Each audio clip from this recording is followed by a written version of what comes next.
দেখব। প্রথম প্রকরণ 2 অধ্যায়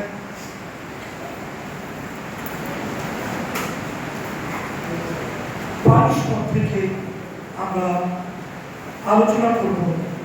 গত সপ্তাহে আমরা যা আলোচনা করেছিলাম তা আমি একটু সংক্ষেপে আপনাদের স্মরণ করে দিতে চাই, আর তারপরে আমরা পরের অংশ থেকে আমরা পাঠ করব বা আলোচনা করব। আমরা যখন আলোচনা করেছিলাম আমরা দেখেছিলাম যে যোব বিশ্বাসীদের বলছেন খ্রিস্টানি আসতে চলেছে, বা তিনি বলছেন অলরেডি খ্রিস্টানি এসে গেছে, এবং তিনি বলছেন যে সেই খ্রিস্টানি সমস্ত বিশ্বাসীদেরকে ভ্রান্ত করার জন্য সে ব্যস্ত রয়েছে, তার কাজ চালিয়ে যাচ্ছে। সেই জন্য তোমরা সেই খ্রিস্টানিকে ভালো করে চিনে নাও, চিহ্নিত করো, যেন সেই খ্রিস্টানিদের দ্বারা তোমরা ফাঁদে পড়ে গিয়ে যেন বিশ্বাস থেকে তোমরা সরে না পড়ো। আর সেটাই যোব বললেন, এবং খ্রিস্টানির চিহ্ন যোব উল্লেখ করলেন। তিনি বললেন 22 পদে দেখুন, তিনি বলছেন যে যিশুই যে খ্রিস্ট, ইহা যে অস্বীকার করে সে বই আর মিথ্যাবাদীকে।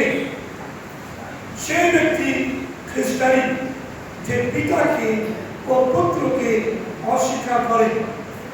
তাহলে যখন পরিষ্কারভাবে খ্রিস্টানির চিহ্ন তিনি প্রকাশ করছেন, প্রিয় ভাই বোন, চিহ্ন হলে আমরা সত্যি উপকৃত হই, আমরা বুঝে নিতে পারি। ডাক্তার কোন রোগীকে জিজ্ঞাসা করে তার রোগ, তখন কিন্তু তার রোগ জিজ্ঞাসা করে না, কিন্তু জিজ্ঞাসা করে আপনার কি হয়েছে।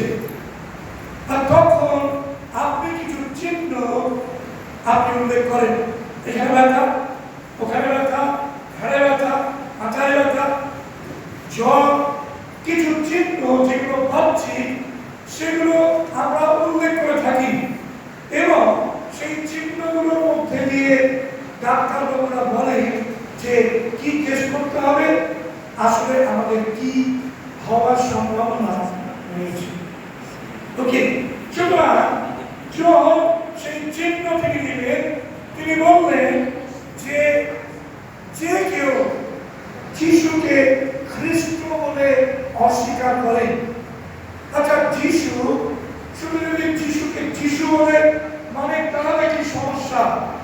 আর যিশুকে যদি খ্রিস্ট বলে মানে তাহলে কি?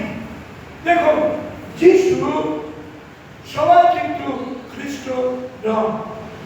যিশুর সময়তে অনেকে যিশুর নাম নিয়ে ঘুরে বেড়াচ্ছিল, অনেকে যিশু নামে ছিল, এমনকি বর যিশু বলে একজন জাদুকর ছিল, প্রেরিতের পুস্তকে আমরা দেখতে পাই।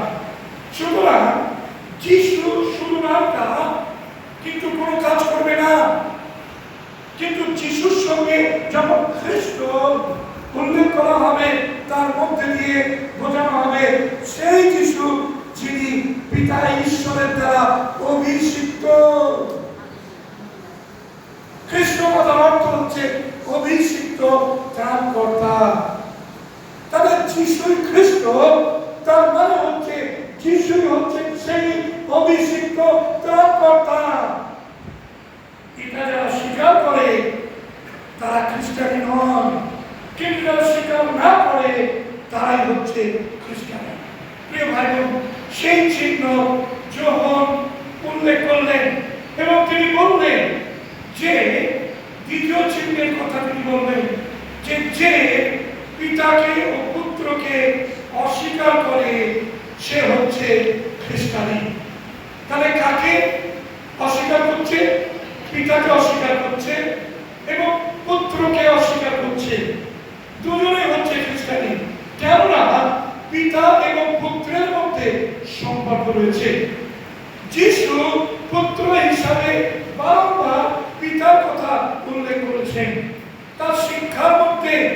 সুতরাং যিশু পিতাকে চিহ্নিত করেছেন, পিতার কথা বলেছেন, আর সেই পিতাকে যে অগ্রাহ্য করে সেই হচ্ছে খ্রিস্টানি।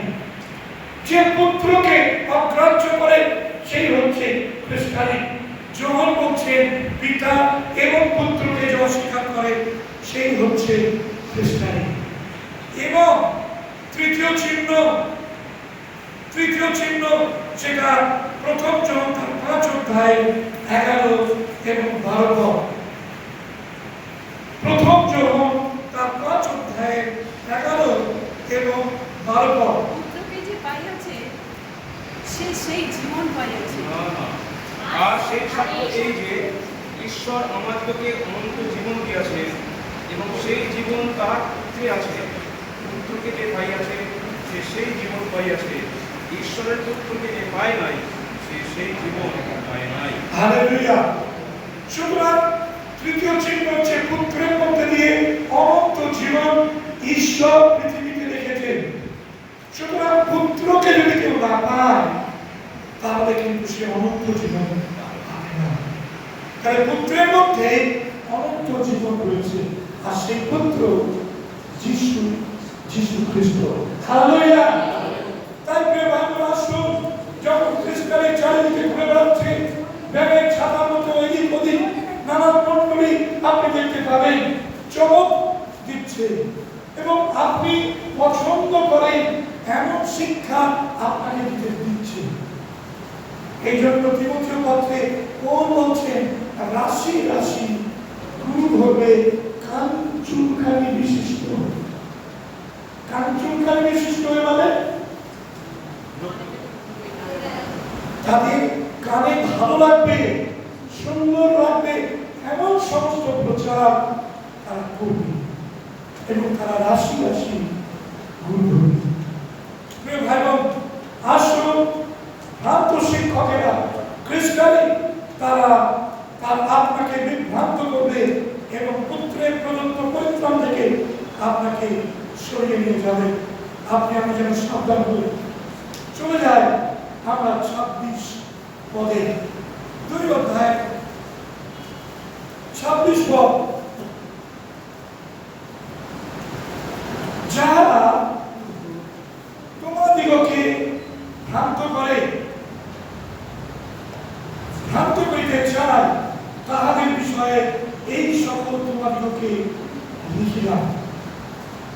কাদের বিষয়তে কারা ভ্রান্ত করতে চায়? খ্রিস্টানি ভ্রান্ত শিক্ষক তারা ভ্রান্ত করতে চায়, এবং তাদের বিষয়তে যোহান বলছেন আমি তোমাদেরকে আগে থেকে লিখলাম। ভ্রান্ত শিক্ষকের বিষয়তে খ্রিস্টানের বিষয়তে তিনি লিখলেন, কেননা অনন্ত জীবন কেবলমাত্র তার পুত্রের রয়েছে। 27 পদে চলে যান। যোহান পবিত্র আত্মার অভিষেকের বিষয়তে তিনি উল্লেখ করলেন, বললেন তিনি আর তোমরা তাহা হইতে যে অভিষেক পাইয়াছ তাহা তোমাদের অন্তরে রহিয়াছে। প্রিয় ভাই বোন, পবিত্র আত্মার অভিষেকের বিষয়ে তিনি বলছেন ভ্রান্ত শিক্ষকদের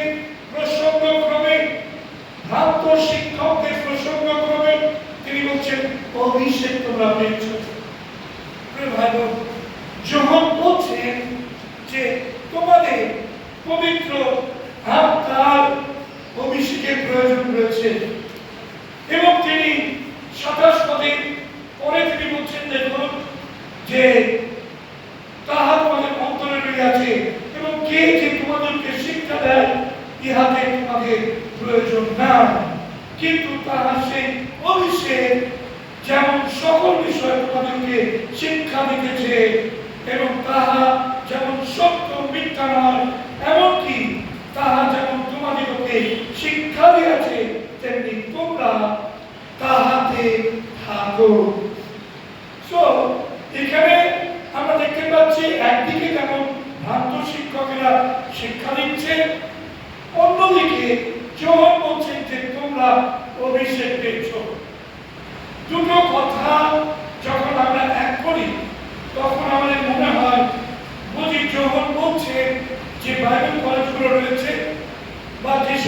বাইবেল স্টাডি সেন্টারগুলো রয়েছে, সেগুলোতে গিয়ে আমাদের শিক্ষা নেওয়ার কোনো প্রয়োজন নেই, এই কথা যেন মনে হচ্ছে যখন বলছে। কারণ অনেক রকমের লেখা আছে, বলছে যে তোমাদিগকে কেউ যদি শিক্ষা দেয়, এমন শিক্ষা তোমাদের প্রয়োজন নেই। তাই না? কেউ যে তোমাদেরকে শিক্ষা দেয়, ইহাতে তোমাদের প্রয়োজন নাই। তাহলে কি এই শাস্ত্রাংশের মধ্যে দিয়ে কি এটা পরিষ্কার হচ্ছে যে আমাদের কারো শিক্ষকের প্রয়োজন নেই, বাইবেল কলেজের প্রয়োজন নেই? কি মনে হয়? যেমন বলছে ওকে, ভেরি গুড। এখানে যখন বলছে যে ভ্রান্ত শিক্ষকেরা চারিদিকে ঘুরে বেড়াচ্ছে, সেই ভ্রান্ত শিক্ষকদের তোমাদের প্রয়োজন নেই। কেননা অনেকে তারা কেবলমাত্র ওই ভ্রান্ত শিক্ষকদের দ্বারা পরিচালিত হয়ে সেই ভ্রান্ত শিক্ষকদের তাদের মাথার উপরে করে রেখেছিল। তারা যা বলতো সেটাই তারা শুনত। বাক্য কি বলছে সেটা ওদের দরকার নেই, বাক্যের মধ্যে যাওয়ার দরকার নেই। শিক্ষক আমাকে বলেছে, আমি সেই অনুযায়ী শুনব। প্রিয় ভাই বোন, যখন বলছেন সেই কথা, তিনি বলছেন যে যদি তোমাদের জীবনে ঈশ্বরের আত্মা অভিষেক দিয়েছেন এবং সেই অভিষেক তোমাদের মধ্যে রয়েছে এবং সেই অভিষেকের দ্বারা পরিচালিত হয়ে তোমরা ঈশ্বরের আত্মাতে সত্যের বাক্যকে যথার্থভাবে তোমরা বুঝতে পারছো, তাহলে তোমাকে মাথার উপর বসে যে ভ্রান্ত শিক্ষকরা রয়েছে তারা তোমাদের পরিচালনা করছে ড্রাইভারের মতো, বাদিকে ডান দিকে ইত্যাদি ইত্যাদি, তাদের দ্বারা তোমরা পরিচালিত হচ্ছ, তাহলে তোমাদের জীবন যে অভিষেক সেটা কি গুরুত্ব রয়েছে? তিনি উল্লেখ করছেন যে তোমাদের জীবনে পবিত্র আত্মার অভিষেক রয়েছে।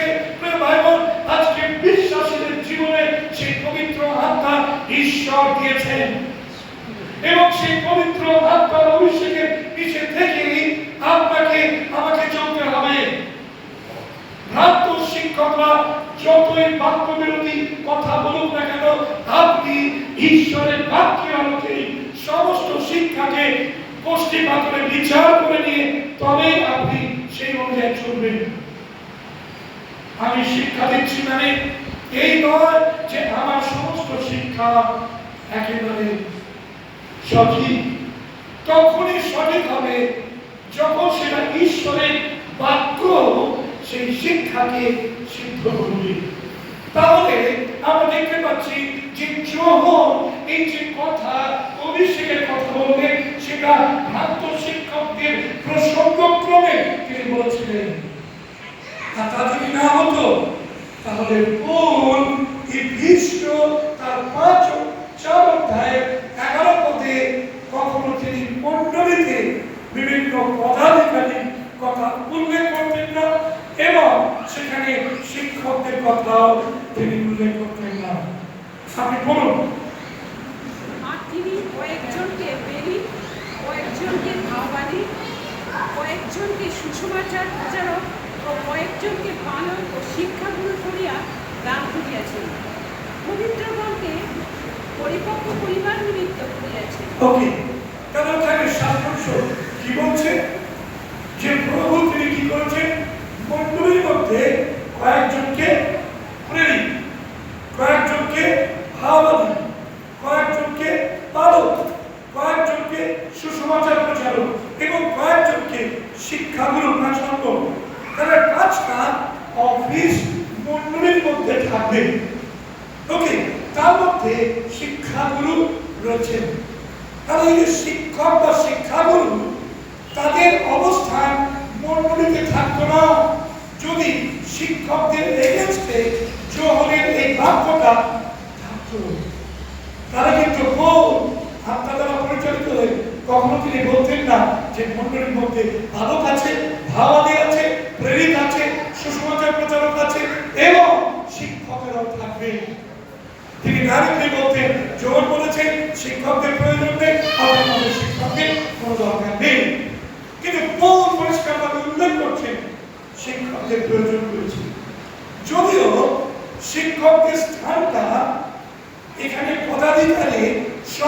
নিচে রয়েছে, সবচেয়ে শেষে রয়েছে, কিন্তু মনে রাখবেন তাদের অংশ কিন্তু মণ্ডলীতে কম নয়। শিক্ষকদের অংশ কিন্তু মণ্ডলীতে কম নয়। যদিও সেখানে পদাধিকারের কারণে তিনি বলছেন প্রেরিতরা হচ্ছে সর্বোচ্চ, তারপরে ভাবাদীরা, তারপরে পালকেরা, তারপরে সুসমাচার প্রচারকেরা এবং শিক্ষাগুরু সবার শেষে। কিন্তু তারা কিন্তু একেবারে হেয় হবার যোগ্য নয়। নুনো করে দেখারও কোনো বিষয় নেই। এবার আসুন, তাহলে জোরের এই বাক্যটা আমরা বুঝলাম যে ভ্রান্ত শিক্ষার শিক্ষাক্রমে তাহলে আমাদের শিক্ষকদের প্রয়োজন রয়েছে যারা ঈশ্বরের বাক্য থেকে সঠিক শিক্ষা আমাদেরকে প্রদান করেন। হালেলুয়া। আর সেই কারণে পুলপিট থেকে আমরা শিক্ষা দিই, ঈশ্বরের বাক্যের শিক্ষা দিই, এবং যে নরনারীরা তারা বাক্য দেয় তারা ঈশ্বরের বাক্য থেকে যথার্থ শিক্ষা দিয়ে থাকে। তাদের জন্য যেন আমরা প্রার্থনা করতে কখনো ভুলে না যাই, যারা আমাদের বিভিন্নভাবে বাক্যের শিক্ষায় আমাদের তুলে ধরেন। আসুন আমরা চলে যাই 28 পদ। আর এখন হে বৎসেরা তাহাতে থাকো, যেন তিনি যখন প্রকাশিত হন তখন আমরা সাহসযুক্ত হই। ওখানে কি বলছে? বলছে যখন তিনি প্রকাশিত হন যেন তখন আমরা সাহসযুক্ত হই। এখানে কোন প্রকাশের কথা যোহন উল্লেখ করেছেন? যোহন উল্লেখ করছেন প্রভু যীশু খ্রিস্টের আগমনের কথা, প্রভু যীশু খ্রিস্টের পুনরাগমনের কথা। যখন যীশু মধ্যাকাশে প্রকাশিত হবে, যখন সকল বিশ্বাসীরা এবং তাদের চোখ দেখতে পাবে যে প্রভু যীশু মধ্যাকাশে মুগ্ধ গগনে উপস্থিত হয়েছে। আর যোহন তাই বলছেন হে বৎসেরা তাহাতে থাকো। আজকে প্রভু আত্মা আমাদেরকে বলছেন আমরা যেন প্রত্যেকে বিশ্বাসী এবং প্রভুতে আমরা স্থির থাকতে পারি, আমরা যেন প্রভু যীশুতেই অবস্থান করতে পারি। কেননা প্রভু তিনি প্রকাশিত হতে চলেছেন। তিনি যখন প্রকাশিত হবেন তখন আমরা সাহসযুক্ত হব। তখন যেন আমরা সাহসযুক্ত হই। কি করে আমরা সাহসযুক্ত হব? যখন তিনি প্রকাশিত হবেন। প্রিয় ভাই বোন, যখন আপনি আমি প্রভুতে জীবন ধারণ করব। হালেলুয়া। আপনি কি প্রভুতে জীবন ধারণ করছেন? আপনি কি প্রভু যিশুতে একেবারে আপনি ডগমগ ভাবে চলছেন? প্রিয় ভাই বোন, আসুন আপনি প্রভু কৃষ্ণ যিশুতেই অবস্থান করুন, যেন আপনি তার প্রকাশ প্রাপ্তিতে সাহসযুক্ত হতে পারেন। অর্থাৎ কি? সাহসী হয়ে। দেখবেন যখন আমরা স্কুলে ছিলাম তখন আমরা রেজাল্টের দিন কত তারিখে? 23 তারিখ কিংবা 24শে ডিসেম্বর, কি তাই তো?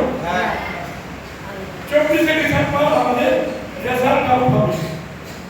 আর যারা ভালো পড়াশোনায় তারা একেবারে কোন রকম নির্বিবাদ হয়, ওকে তারা গিয়ে মাস্টারমশাইয়ের কাছ থেকে বা দিদিমণির কাছ থেকে তাদের রেজাল্টটা, হ্যাঁ এবং তুমি পাস করেছো, কনগ্রাচুলেশন।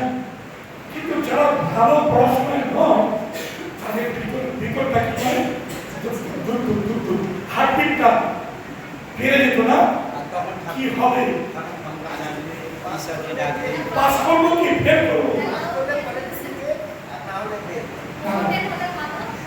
তাহলে মনের মধ্যে একটা সন্দেহ কাজ করবো, খাবে ছাড়া পড়াশোনা ঠিক মতো করতো না। প্রিয় ভাই বোন, যদি আপনি খ্রিস্ট বিশ্বাসে স্থির থাকে, যদি আপনি প্রভু যীশু খ্রিস্টেতে আপনি স্থির থাকে, তাহলে প্রভু যখন প্রকাশিত হবে তখন আপনার কোনো দ্বিধা থাকবে না। আপনি সাহসী হয়ে প্রভুর কাছে আপনি তার কাছে যেতে হবে। হালেলুয়া। কিন্তু যদি আপনি বিশ্বাস ঠিক না থাকে, যদি উল্টো পাল্টা জীবনযাপন করছে, অবিশ্বাসের মতো চলছে, আর প্রবল আগমন ঘটে গেছে, পুনরাগমন হয়ে গেছে, তখন আপনার মনে হবে বাবা সত্যি কি আমি যেতে পারবো তো, যিশুর প্রকাশটা দেখতে পাবো তো, একটা সন্দেহ আমাদের মনের মধ্যে কাজ করতে থাকবে। আসুন এমন ভাবে আমরা চলি, এমন ভাবে প্রভুতে আমরা জীবন ধারণ করি যেন আমরা সাহস যুক্ত হই। হালেলুয়া।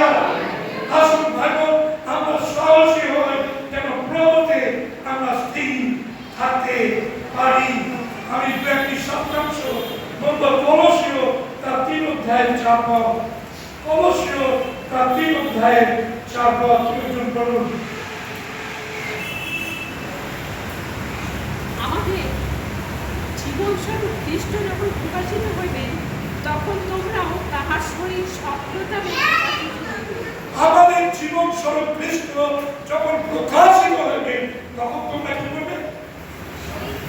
হ্যাঁ, তোমরা সফলতাবে তোমরা সফলতাবে।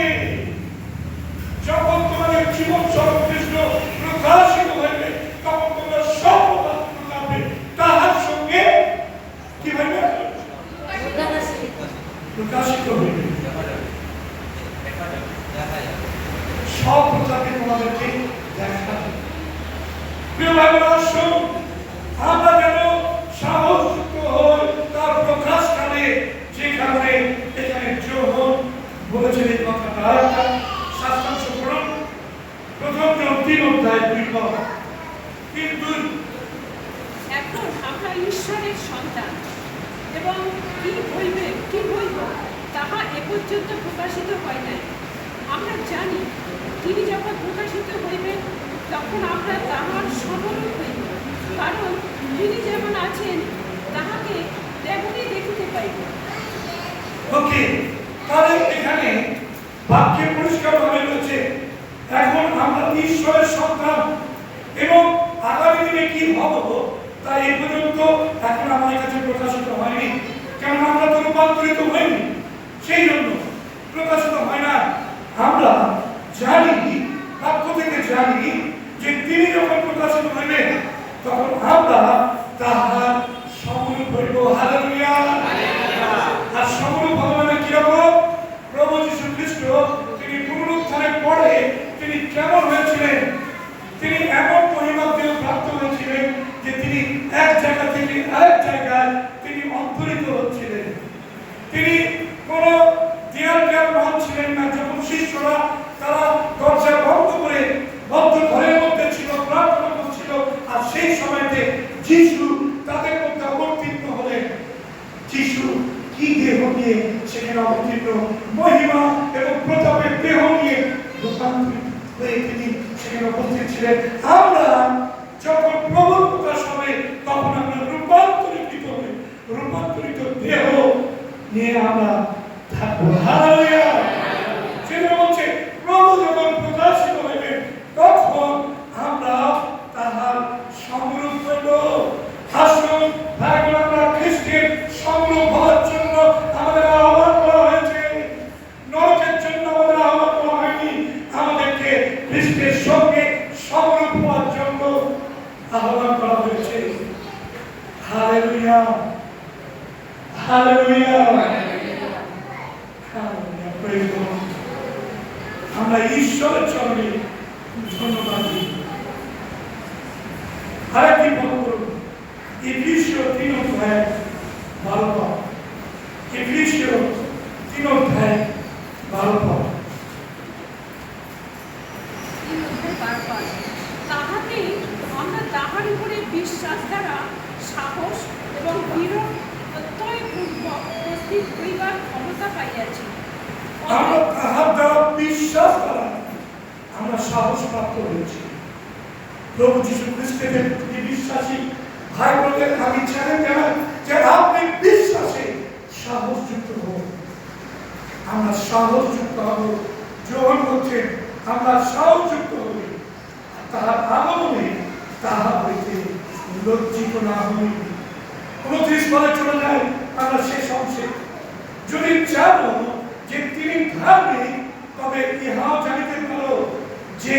ধর্মাচরণ করে সে তাহা হইতে জাত। প্রিয় ভাইরা, আসুন, যে ধর্মাচরণ করে সে তাহা হইতে জাত। তাহা হইতে জাত কার মধ্যে দিয়ে জাত?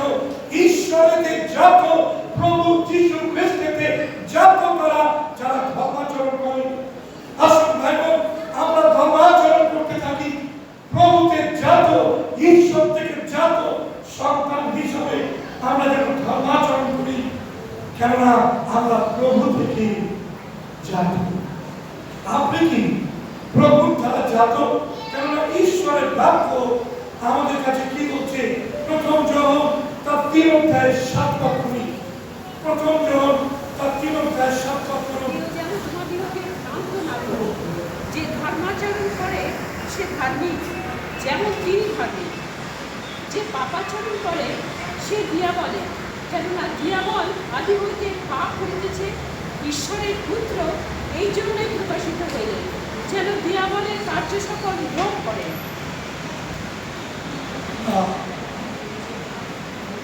আমরা পড়লাম প্রথম যোহন 3:7 কি?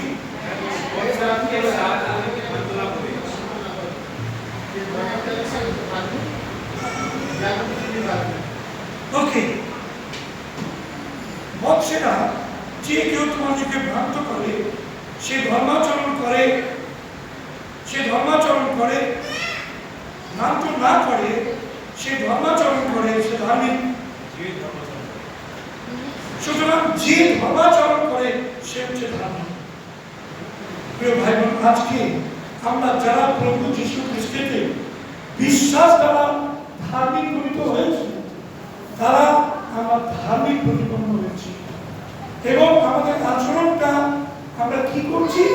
যেমন খ্রিস্ট ছিলেন, যেমন খ্রিস্ট আচরণ করতেন, আমরা যারা খ্রিস্টের দ্বারা জাত হয়েছি, আমরা ঠিক সেইভাবে আচরণ করছি, আর সেটাকেই বলা হচ্ছে ধর্মাচরণ। অতএব খ্রিস্ট বিশ্বাসীরা তারা খ্রিস্টের মতো আচরণ করবে, তাই ঈশ্বরের বাক্য বলছে। যেমন বলছে পাপাচরণ করেছে সে দিয়াবলে, কেননা দিয়াবল আদি হইতে পাপ করিতেছে। ঈশ্বরের পুত্র এই জন্য প্রকাশিত হইলেন, যেন দিয়াবলের কার্য সকল রোধ করে। তারা যারা পাপাচরণ করে তারা কার? দিয়াবল। আপনি আমি যদি পাপাচরণ করি, আমরা কার? দিয়াবল। প্রিয় ভাই বোন, এটা বলে দিতে হবে না, কাজ চেনা যায়, ঈশ্বরের বাক্য বলছে, তাই তো? সুতরাং যদি আমরা ফলে দেখি যে ফল ঠিক নেই, তাহলে গাছও ঠিক নেই। পাপাচরণ করি মানে আমরা দিয়াবলে, কেন দিয়াবল আদি থেকে সে পাপাচরণ করে আসছে, তাই আমরাও যদি বিশ্বাসী হয়েও পাপাচরণ করি, তার মানে আমরা যিশুর নয়, কিন্তু আমরা দিয়াবলে। আসুন আমরা প্রমাণ দিই, আমরা প্রভু যীশু খ্রিস্টের রক্তে বিশ্বাস করে ধার্মিকতা লাভ করেছি, আমরা তার মতো জীবন যাপন করে আমরা ধর্মাচরণ করছি। আমরা পাপের নই, কিন্তু আমরা খ্রিস্টের। হালেলুয়া। তাই আসুন ভাই বোন, আমরা যেন জীবনের শেষ দিন পর্যন্ত খ্রিস্ট যিশুকে স্থির থাকতে পারি। আর একটা শাসনাংশ বলবো, বলে শেষ করবো। যোহন লিখিত সুসমাচার তার 1 অধ্যায় 13 পদ। যোহন তার 1 অধ্যায় 13 পদ।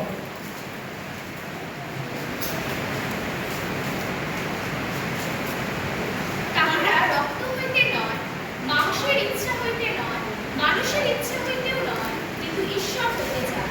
তাহারা মাংস হইতে নয়, মাংসের ইচ্ছা থেকে নয়, মানুষের ইচ্ছা থেকে নয়, কিন্তু ঈশ্বর হইতে যায়। হালেলুয়া। আপনারা, আমরা সকলে আমরা ঈশ্বরের দ্বারা আহুত হয়েছি, তাতে আমরা জন্ম লাভ করেছি। জোরে বলছে, ঈশ্বর আকর্ষণ না করলে কেউ যিশুর কাছে আসতে পারে না। অতএব ঈশ্বর তিনি মনোনয়ন দিয়েছেন, তাই আপনি খ্রিস্ট যিশুর কাছে আসতে পেরেছেন। আপনি কার থেকে জাত? ঈশ্বর হইতে জাত। আর যখন ঈশ্বর হইতে জাত, তখন আপনি সেই ধর্মাচরণ করবেন, ঈশ্বরের থাকবে। প্রভু আমাদের প্রত্যেককে আশীর্বাদের পরিপূর্ণতা প্রদান করুন। আমরা মানুষ থেকে নয়, আমরা মানুষের ইচ্ছা অনুযায়ী নয়, কিন্তু আমরা ঈশ্বরের ইচ্ছা